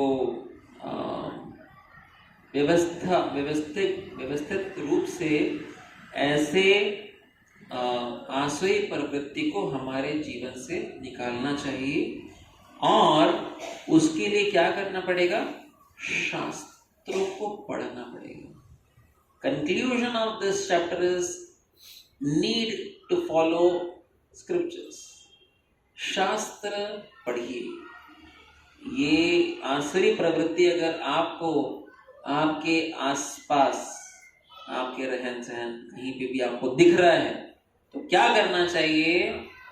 उनको शास्त्र दीजिए। कौन से शास्त्र देंगे? श्रीमद् भगवद गीता दीजिए। और 23वें श्लोक में कृष्ण कहते हैं, इससे पहले 23वें श्लोक है, कृष्ण कहते हैं कि यदि कोई शास्त्र का पालन नहीं करता और अपने मन से मन गढ़ंत जो भी इच्छा वो कहता है, तो वो इस जगह में उसको कुछ भी फायदा नहीं होगा और वो कृष्ण लोक यानी कि हायर डेस्टिनेशन वो भी प्राप्त नहीं कर पाएगा। दोनों जगह मात खाता है। ना तो यहाँ पे वो खुश रहेगा, ना तो अगले इस जीवन के बाद वो खुश रहेगा। इसलिए शास्त्र, कृष्ण कहते हैं कि बहुत जरूरी है शास्त्र विधि, यानी कि जिस प्रकार से शास्त्र बताए गए हैं उसको हमें हमारे जीवन में पालन करना है। प्रभुपाद जी समझाते हैं कि अगर कोई सही मायने में शास्त्र उन्मत्त चीजों को जानता है लेकिन वो पालन नहीं करता, तो वो नराधम है। प्रभुपाद कहते हैं he is known as the lowest of the mankind. इसीलिए सिर्फ जानना ही जरूरी नहीं है, पालन भी करना पड़ेगा। तत्व को समझिए और तत्व समझ के भगवान का सेवा कीजिए। प्रभुपाद जी परपोर्ट में बता रहे हैं 23वें और 24वें परपोर्ट में, अगर वो भगवान के अस्तित्व को मान रहा है लेकिन वो भगवान की सेवा नहीं कर रहा है तो उसका सारा जो प्रयत्न है वो निरर्थक है। All his attempts are useless and spoiled if he is not engaging himself in the service of the Lord. Even after understanding the presence and existence of God. इसीलिए कृष्ण कह रहे हैं कि अपने काम का कार्य यानी कि अपने मन घड़त कर्म को त्यागिए और कृष्ण ने जो कर्म दिए हैं, कृष्ण ने जो धर्म दिया, कृष्ण ने जो तरीका दिया है भगवद गीता में, उसको खुशी खुशी अपने जीवन में अपनाइए और अपने जीवन को सार्थक कीजिए। प्रभुपाद जी और समझाते हैं कि चैतन्य महाप्रभु ने कितना सरल कर दिया है। क्या सरल कर दिया है? केवल बोलिए हरे कृष्णा कृष्णा कृष्णा हरे हरे, हरे राम राम राम हरे हरे, बस। और भगवान का कृष्ण प्रसाद पाइए। सही अमृत पाओ, श्री श्री राधा कृष्ण गुण गाओ, भक्त झल है ना। केवल भगवान का नाम लीजिए और भगवान का प्रसाद पाइए। तो ऐसा करने से आपका जीवन सार्थक होगा और आप सही तरीके से अगर शास्त्र को समझेंगे तो आपको ये भी समझ में आएगा क्या करना है क्या नहीं करना है। और कृष्ण प्रभुपाद समझाते हैं, बहुत लंबा तात्पर्य है लेकिन प्रभुपाद समझाते हैं कि हमें प्रयत्न करना चाहिए हमारे जीवन में, हम जहाँ पे भी हैं, जितना भी हमारे निचला ही क्यों ना हो, जितना भी ऊपर भी क्यों ना हो, अपना इम्प्रूवमेंट्स पॉइंट्स निकाल के वी शुड एलिवेट। प्रभुपाद कहते हैं वन हैज टू राइज, अपने आप को ऊपर उठाना चाहिए। किधर तक? सत्व गुण तक। अब ये सत्व गुण क्या है, राजसिक गुण क्या है, तामसिक गुण क्या है, ये कृष्ण बतलाएंगे अगली बार, यही समय इसी जगह पर हम मिलेंगे अगली बार। तो सात्विक, राजसिक और तामसिक ये तीन गुण कृष्ण समझाते हैं और कहते हैं कि अपने आप को सात्विक गुण में दीजिए तो फिर ये आसुरिक प्रवृत्ति जो है वो छूट जाएंगी। और सात्विक प्रवृत्ति के लिए क्या चाहिए? सात्विक प्रवृत्ति के लिए हमें शास्त्र चाहिए, शास्त्र को पढ़ना है। और शास्त्र पढ़ना है, अगर आपको किसी को सात्विक प्रवृत्ति में किसी को ऊपर उठाना है तो शास्त्र को उनको दीजिए। अगर वो कह रहे हैं कि हमें नहीं चाहिए तो डोनेशन दे दीजिए, दान दे दीजिए, चलता है। पढ़ लेगा कम से कम, कहीं तो बम फूटेगा कभी, तो उसका खुद नहीं पढ़ेगा कोई तो और पढ़ लेगा, और वो पढ़ के उसके घर में कहीं ना कहीं जो तामसिक है, तमोगुण है, वो अंधकार से सात्विक और शुद्ध सत्व भी आएगा। और शुद्ध सत्व में लाने के लिए प्रभुपाद जी लास्ट में कहते हैं कि one can elevate to higher stage by the guidance of proper bona fide spiritual master. तो शुद्ध सत्व अपने आप नहीं आएगा। शुद्ध सत्व के लिए कौन चाहिए? गुरु चाहिए। और गुरु अगर सही परंपरा अनुगत गुरु प्राप्त हुए तो जीवन का सार्थकता प्राप्त हो सकती है। हरे कृष्ण कृष्ण कृष्ण हरे हरे, हरे राम राम राम हरे हरे। तो आपको मेरा धन्यवाद। ये आप ताली बजा रहे, मैंने पूरा विश्लेषण दे दिया, मेरा पूरा कच्चा चिट्टा खुल गया आज। तो मेरे ऊपर और तालियां बजाइए ताकि आप लोग को भी समझ में आए कितना आसुरी प्रवृत्ति वाला इंसान है। कोई किसी को कोई जिज्ञासा है कुछ कंप्लेंट्स हैं, कुछ और सोच है तो आप व्यक्त कर सकते हैं। जो लोग सब क्लियर हो गया आपको? जो लोग इग्नोरेंस में जीते हैं उनका क्या होता है? इग्नोरेंस मतलब उनको पता ही नहीं कि सही सही क्या गलत क्या है।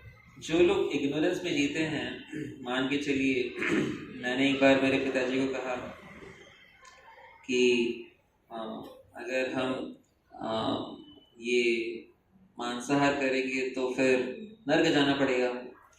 तो पिताजी बोले क्या बात करते हैं, इतने सारे लोग मांसाहार, पूरे चाइना के लोग, पूरे जापान के लोग, पूरे अमेरिका, पूरा ऑस्ट्रेलिया, पूरा यूरोप, पूरा साउथ अमेरिका, सारे के सारे लोग तो खा रहे हैं, पूरा का पूरा मिडिल ईस्ट, सबके तो कौन बच गया?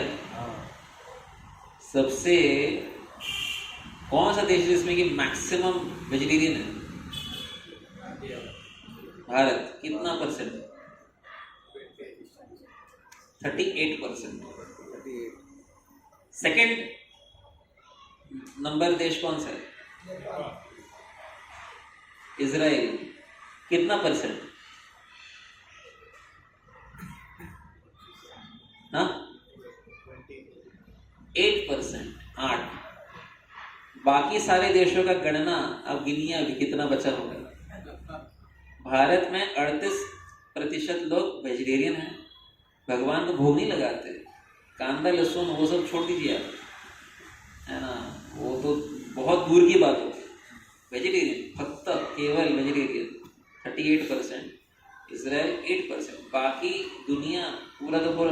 तो ये सारे लोग क्या नर्क जाएंगे? तो फिर इतना पॉपुलेशन नर्क का कैसे हैंडल करेगा? कुंभी पाक जो एक ही है ना, वो तो कुंभ, पता है ना कुंभी पाक, जब किसी जानवर को पकाया जाता है तो वैसे ही हमें भी पूरी जैसा हम पे तला जाएगा, मतलब हमारे ऐसा एक शरीर दिया जाएगा जिसको बोलते हैं यातना शरीर। पता है ना कंसेप्ट यातना शरीर का? जब कोई स्वर्ग जाता है उसको तो एक शरीर मिलता है, उसको बोलते हैं भोग शरीर। जब कोई नर्क जाता है उसको एक शरीर मिलता है, उसको बोलते हैं यातना शरीर। तो ये मान के चलिए कि आपके शरीर को कोई चाकू ले, और चाकू लेकर के पेट में ऐसा घुसा के ऐसा गोल गोल गोल गोल घुमाए तो क्या होगा?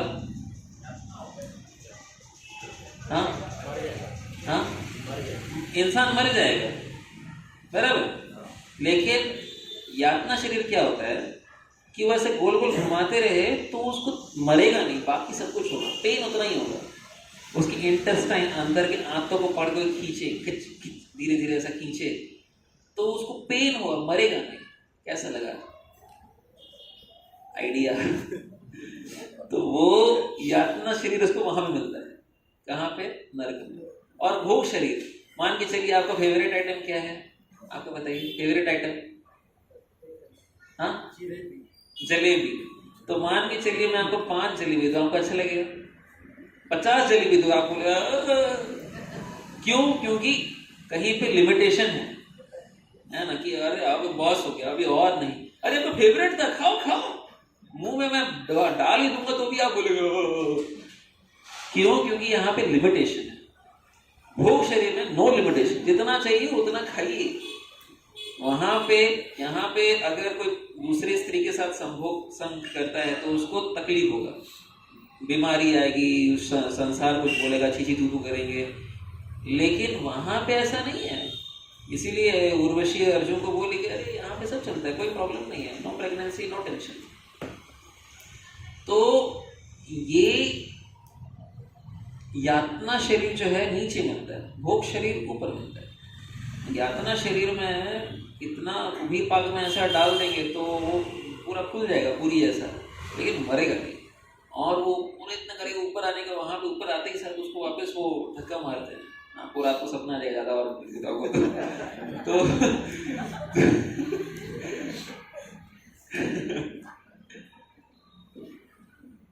तो लेकिन आपका प्रश्न क्या था? कहाँ प्रश्न क्या था? इग्नोरेंस में जो लोग जीते हाँ, तो इग्नोरेंस में अगर कोई जिएगा, दैट्स नॉट एस्केप। उसको उतना ही भोग, उतना ही तकलीफ मिलेगा। मान के चलिए कि आप लोकल ट्रेन में चढ़ गए, किसमें? फर्स्ट क्लास में चढ़ गए, और आपके पास टिकट है ऑर्डिनरी, तो वहाँ पे आएगा आपका बोलेगा भाई पैसा निकाल, बोलेगा क्यों क्यों, बोले कि गलत जगह बैठा है तो, नहीं तो ये तो लोकल CST जा रहा है, मैं वहीं बैठा, नहीं नहीं नहीं ये गलत, इस डब्बे का खर्चा है 10 गुना ज़्यादा, निकालो पैसा, फाइन निकालो। बोलेगा माई तो नहीं होता है, वो थोड़ी ना सुनने वाला है, बोलेगा भाई पैसा भरना पड़ेगा, वो पता है नहीं पता है जो भी है, यहाँ से उतरने नहीं देंगे, नहीं तो जेल में लेके भर देंगे, सीधी बात है। प्रभुपाद जी कहते हैं इग्नोरेंस इज नॉट अभी जैसे कोई अग्नि जल रहा है, बच्चा है उसको पता नहीं है अग्नि जल रहा है तो क्या तकलीफ होता है, उसमें अगर हाथ डाल दे तो अग्नि सोचेगा कि नहीं नहीं नहीं बेचारा बच्चा है छोड़ देते हैं, सोचेगा क्या, नहीं, जलेगा उसका हाथ। वैसे ही कोई मान लीजिए फैन चल रहा है, प्रभुपाद जी ये कहानी सुना देते कि उनके पिताजी ने, प्रभुपाद का बेटा था, हाँ जो भी, तो वो पंखा चल रहा है तो वो कह रहे थे मुझे छूना है उसको, तो फिर बोले नहीं छूना है नहीं छूना है, नहीं नहीं छूना है, तो फिर छुएगा तो उन्होंने पंखा बंद कर दिया, जब थोड़ा सा कम हुआ तो बोले छुआ, तो अगली बार नहीं छूंगा, लेकिन जब छुआ तो पंखा ने ये नहीं सोचा बेचारा बच्चा है, पता नहीं उसको छूने से क्या होगा। तो ignorance is not an excuse, किसी को पता नहीं है मतलब ये नहीं कि उसको सजा नहीं होगी, पता करो, भगवत गीता पढ़ो, भगवत गीता इसलिए भगवान ने बता दिया भैया मैनुअल इस संसार में इस जीवन जीने के लिए एक मैनुअल है, आपको नहीं पढ़ना है, आंखें बंद करके बोले सूरज नहीं है सूरज नहीं है, वो प्रॉब्लम आपका, आंखें खोलो ना भैया दिख जाएगा सूरज, है ना। तो इग्नोरेंस इज नो एक्सक्यूज, जानना पड़ेगा, क्यों, क्योंकि ये शरीर मिला है, जानवर हो गए तो नो प्रॉब्लम, जितना जो करना है करो, क्योंकि वो रिएक्टिव लाइफ है, यहाँ पे मनुष्य जन्म मतलब आपको उसका कर्म भोगना पड़ेगा, उसमें कोई सत्य नहीं, ठीक है।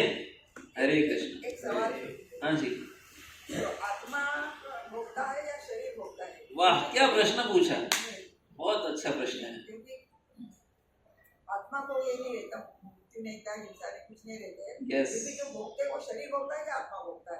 चलिए क्वेश्चन आपके प्रति, सब ये क्वेश्चन मैं लेकर के आपको वापस पूछ रहा हूँ। आत्मा एक, अगर आप देखें शरीर और अगर आप देखें आत्मा, आत्मा तो सच्चिदानंद है ना, और शरीर क्या है, शरीर तो मृत है ना। अगर मैं आत्मा को शरीर से निकाल दूं तो शरीर तो यही थड़ करके गिर जाएगा, उसको कोई सब बोले काय झला और फिर पुलिस बुलाओ एम्बुलेंस बुलाओ, कोई, तो शरीर अपने आप कुछ नहीं है, माटी है ना।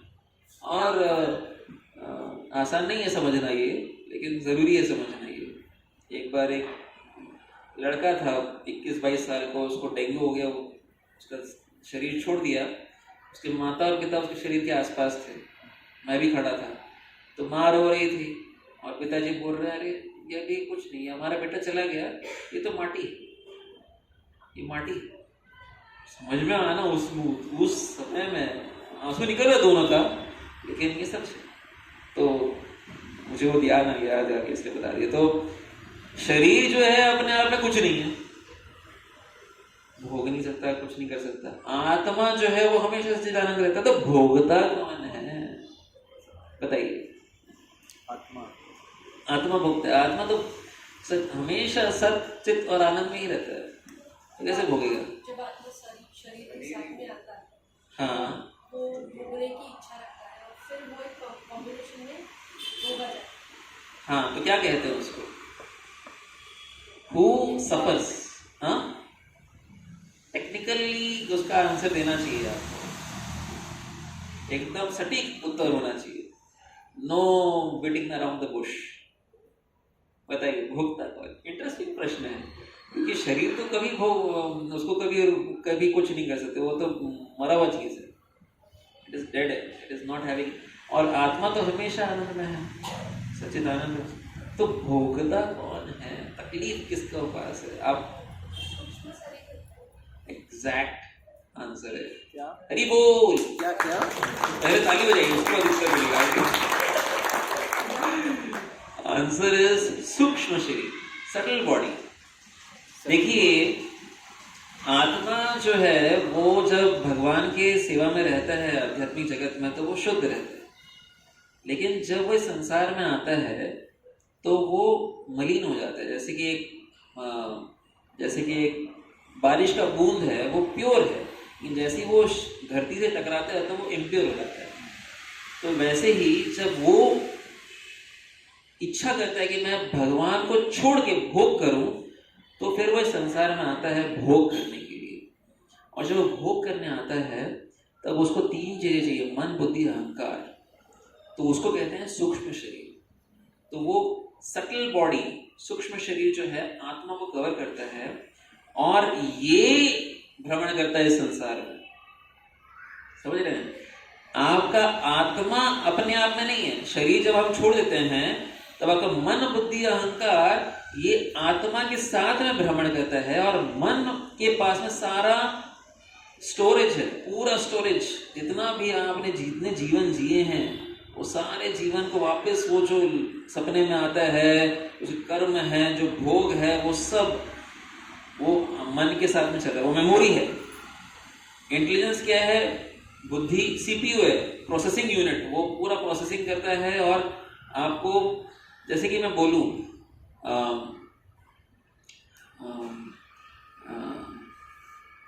संदेश, बर्फी, रबड़ी, गुलाब जामुन, काला जामुन, गोलगप्पे,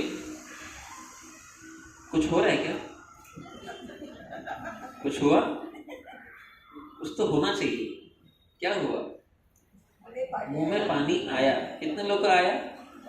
सच बोलिए, आया ना? क्यों आया? क्योंकि आपके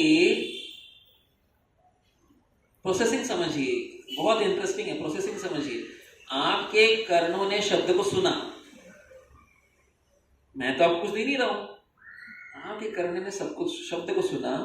उसके बाद वो शब्द जाकर के प्रोसेसिंग हुआ। कहाँ पे? सीपीयू में, बुद्धि में। उसके बाद वो इंफॉर्मेशन गया मन को। मन क्या है? जिसके पास मेमोरी है, वो मेमोरी ने निकाला अपना, जैसे लाइब्रेरी में जाके बुक निकालते हैं वैसा एक उसने अपना रिकॉर्ड निकाला कि संदेश मतलब हाँ, बर्फी मतलब हाँ, और मैंगो बर्फी और ये और जितना भी आप नाम ले। उसके बाद वो प्रोसेसिंग करके बुद्धि को वापस, मेमोरी से बुद्धि में वापस इंफॉर्मेशन गया। अच्छा लगता है। और फिर वो बुद्धि से आपके सैलिवरी ग्लैंड्स में इंफॉर्मेशन गया थ्रू द बॉडी कि भैया छोड़ने लगो। और फिर सोचिए कितना बड़ा प्रोसेसिंग है। आप समझे? इंटरेस्टिंग है ना? अभी अगर कोई बोले छिपकली फ्राई, अब किसी को छुआ कहीं पे, किसी का कुछ और, लेकिन अगर कोई चिंकी पिंकी बैठा हो जो कि जिसको कि मजा आ जाए, तो फिर उसका उसमें भी उतने ही रस छूटेगा जितना कि आपका रसगुल्ला सुनते हुए छूटा। अभी यही लेक्चर में ऐसे ही कुछ बोल रहा था टैलस में, और वहां पे एक कोरियन बैठा हुआ था, तो मैं बोल नहीं पाया चाइनीज नहीं तो वहां पे थोड़ा सा, तो मैं बताइए किसे कुछ पुराना हिसाब किताब होगा। तो कंसेप्ट ये है कि ये मन, बुद्धि, अहंकार। अहंकार क्या है? कि मैं ये शरीर हूं, मैं ये भोगी हूं, ये अहंकार है। और इस अहंकार के कारण में ही हमें संसार में घूम रहे। जीवन का लक्ष्य क्या है? ये अहंकार को छोड़ना। और भक्ति इतना प्रबल पथ क्यों है? एकदम इजी, फास्ट, हाईएस्ट पाथ क्यों है? क्योंकि वो मन, बुद्धि, शरीर के काम नहीं करता।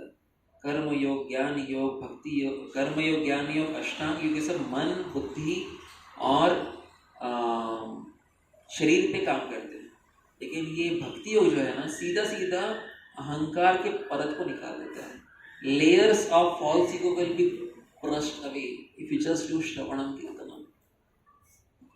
इसीलिए भक्ति योग जो एकदम पावरफुल प्रोसेस है। तो भोग कौन करता है? वो सूक्ष्म शरीर जो कि मन, बुद्धि, अहंकार जो कि उसमें। और जीवन का लक्ष्य क्या है? कौन सा वाला? प्रलय। 4 प्रकार के प्रलय होते हैं, नैमित्तिक, नित्य, आत्यंतिक और प्राकृतिक। आत्यंतिक प्रलय वो है जिसमें कि आपका फॉल्स ईगो, आपका मिथ्या अहंकार आपको छोड़ देता है, तो आप भगवत धाम जाते हैं। इसको कहते हैं आत्यंतिक प्रलय। हरे कृष्ण।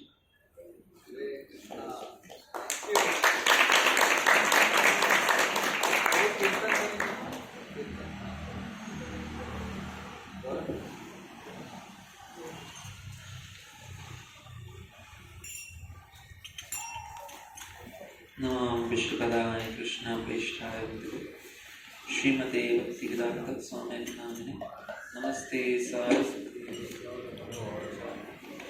विशेष शून्यवादी देश तारिणी।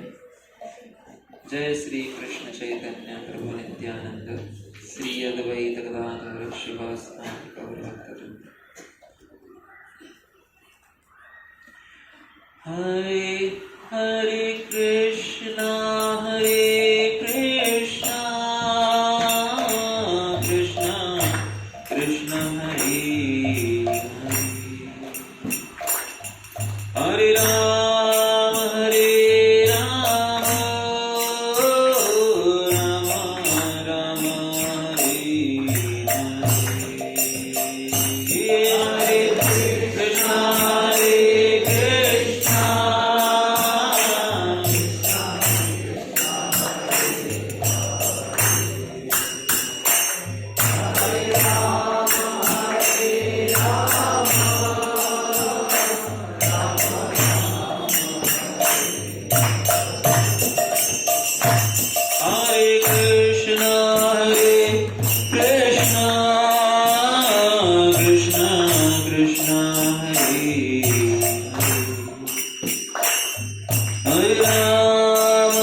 कृष्णा कृष्णा हरे हरे, हरे राम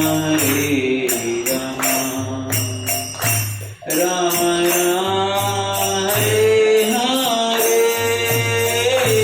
हरे कृष्णा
कीर्तन जो है हमें जीवा से या कंठ से नहीं गाना चाहिए।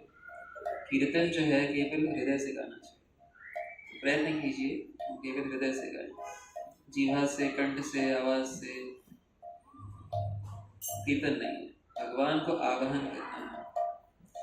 हरे कृष्णा कृष्णा कृष्णा हरे हरे, हरे राम राम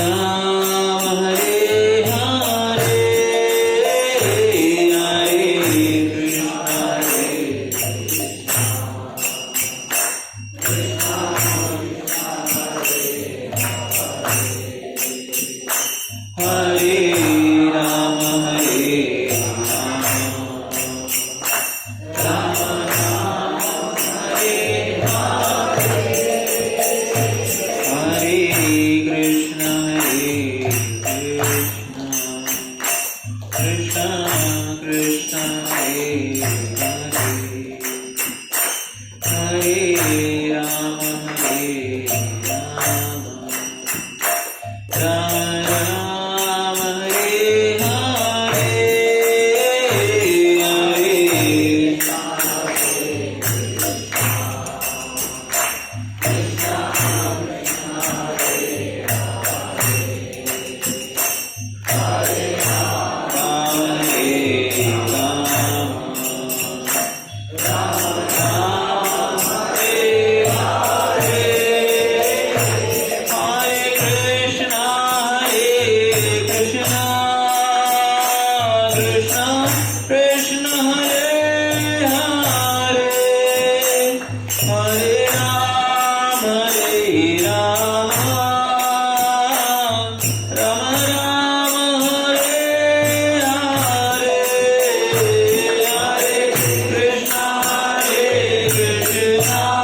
जय श्री राम संकीर्तन की शील प्रभुपाद की हरे कृष्ण।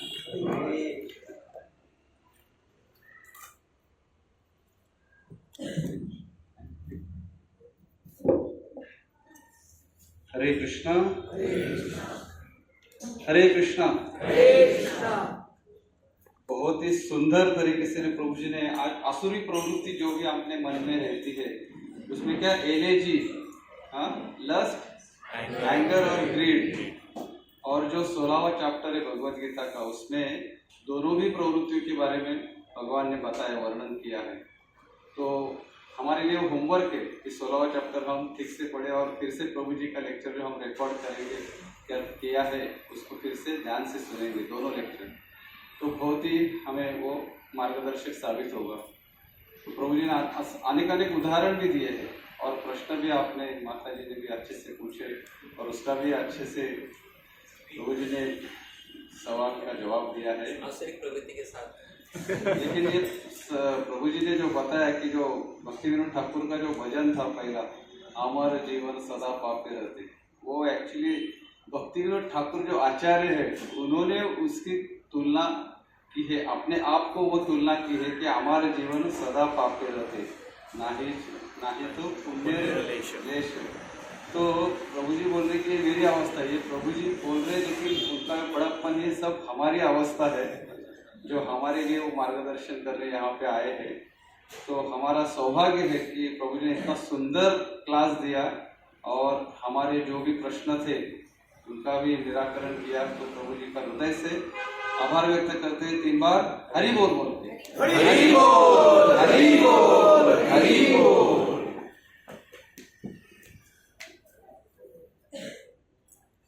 एक दो अनाउंसमेंट है। हमारा जो जपा सेशन चलता है सुबह, तो कल सुबह 5 बजे जपा टॉक देने के लिए केशव चंद्र प्रभु आएंगे। तो आप सभी से निवेदन है कि सुबह 5 बजे शार्प आप जपा टॉक जो ऑनलाइन हमारा होता है उसमें शामिल हो जाइए, सो दैट आप उसका लाभ उठा सकते हैं। दूसरा और एक अनाउंसमेंट है कि कल सुबह 10:30 बजे एक इंटरफेथ करके एक कार्यक्रम होता है जो कि पोखरण रोड नंबर 1 जो एवूर के लिए जो रोड जाता है वहाँ पे एक मस्जिद है, वो उसका नाम मैं बताता हूँ, मजारे कुतुबी कॉम्प्लेक्स।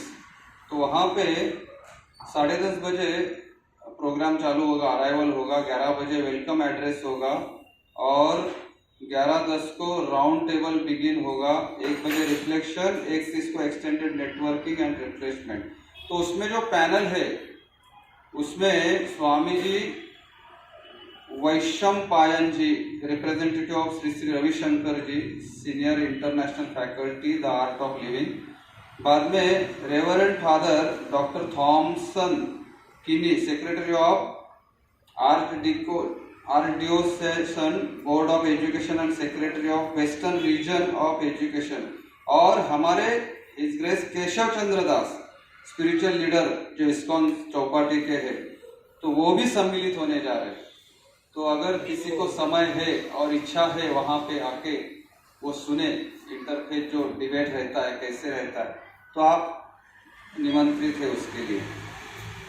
तीसरा एक अनाउंसमेंट है जो कि प्रभु जी ने कहा कि ये जो प्रवृत्तियां है उसके लिए निराकरण करने के लिए प्रभुपाद ने एक सीधा उपाय दिया, वो हरिनाम संकीर्तन, और उसके साथ शास्त्र का नॉलेज भी चाहिए। तो भगवत गीता, जो Bhagavad Gita book distribution marathon हम कर रहे हैं ये महीने में, तो मैं हर एक क्लास के बाद बोलता हूँ कि ये हमारा कर्तव्य है कि ये महीने में हमें जितना हो सके उतना बुक्स को वितरित करना है।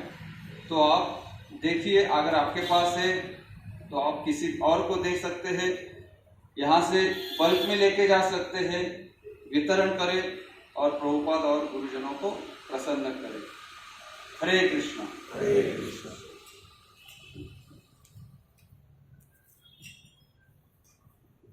आज का ढोकला प्रसाद जयश्री माता जी ने स्पॉन्सर किया है। हरे कृष्णा। केला प्रसाद किसी ने लाया वो बताया नहीं, किसने लाया है केला? हरे कृष्णा। खिचड़ी शिरा प्रसाद राधा गोविंद देव जी मंदिर से आया है। हम सभी भक्तों का बहुत बहुत आभार व्यक्त करते हैं 3 बार हरि बोल बोल के। हरि बोल, हरि बोल, हरि बोल। महाप्रसादे गोविंदे, महाप्रसादे गोविंदे, नमो ब्राह्मणी वैष्णवे, नमो ब्राह्मणे वैष्णवे, स्वल्प पुण्य व्रतम राजन, स्वल्प पुण्य व्रतम राजन, विश्वासो नैव जायते, विश्वास नैव जायते, शरीर अविद्याजात, शरीर अविद्याजात, जड़ेन्द्रियता है काल, जड़ेन्द्रियता है काल, जीवे फैले विषय सागरे, जीवे फैले विषय सागरे, तार मध्ये जीवा अति, तार मध्ये जीवा अति, लोभमय सुदुर्मति, लोभमय सुदुर्मति, ताकि जेता कठिन संसारे, ताके जेता कठिन संसारे, कृष्ण बड़ा दयामय, कृष्ण बड़ा दयामय, परिवारे जीवा जाय, परिवारे जीवा जाय, स्वप्रसादन दिलो भाई, स्वप्रसादन दिलो भाई, से अन्नामृत पाओ, से अन्नामृत पाओ, श्री श्री राधा कृष्ण गुण गाओ, श्री श्री राधा कृष्ण गुण गाओ, प्रेमिड़ा को श्री चैतन्य निताय, प्रेमिड़ा को श्री चैतन्य निताय, जय निमाय जय निताय, जय निताय जय निताय, जय श्री कृष्ण चैतन्य, जय श्री कृष्ण चैतन्य, प्रभु नित्यानंद, प्रभु नित्यानंद, श्री अद्वैत गदाधर, श्री अद्वैत गदाधर, श्रीवास आदि गौर भक्त वृंद, श्रीवासादि गौर भक्त वृंद, हरे कृष्ण कृष्ण हरे कृष्ण कृष्ण कृष्ण हरे हरे, कृष्ण कृष्ण हरे हरे, हरे राम हरे राम, हरे राम हरे राम, राम राम हरे हरे, राम राम हरे हरे। श्री श्री भगवत महाप्रसाद की जय। और एक अनाउंसमेंट है जो मैं भूल गया था, ये एक टेस्ट है।